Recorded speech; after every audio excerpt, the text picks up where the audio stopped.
உத்திரகோச மங்கையில இருக்க சகஸ்ர லிங்கத்துக்குள்ள 999 முனிவர்கள் ஐக்கியமாயிருக்காங்க சொன்னா உங்களால் நம்ப முடியுதா?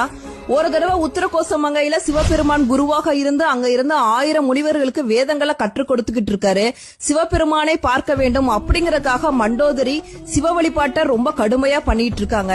உடனே சிவபெருமான் தான் மண்டோதரிக்கு காட்சியளிக்க போவதாகவும் தான் திரும்பி வரும் வரை இந்த ஓலைச்சுவடிகளை பத்திரமாக பாத்துக்குங்க அப்படின்னு சொல்லிட்டு அங்க இருந்த 1000 முனிவர்கள்ட்ட ஒப்படைச்சிட்டு சிவபெருமான் மண்டோதரிக்கு காட்சியளிக்கிறதுக்காக போறாரு. மண்டோதரி முன்னாடி சிறு குழந்தையாக தோன்றார் சிவபெருமான். அப்ப அங்க வந்த ராவணன் சிவபெருமான தன் கைகளால் எடுக்கிறாரு. ராவணனோட கைவிரல் சிவபெருமான் மேல பட்ட உடனே உத்தரகோச மங்கையில இருக்க குளத்துல தீ பிளம்பு உத்தரகோச மங்கையில இருக்க குளத்துல அக்னி பிளம்பு ஏற்படுது. அதுல 999 முனிவர்கள் விழுந்து தன்னோட உயிரை மாய்த்துக் கொள்கிறார்கள். அப்போது அங்கே சிவன் தோன்றி மாண்ட முனிவர்களை உயிருடன் எழுப்பி அவர்கள் 999 பேருடன் தாமும் ஒரு லிங்கமாக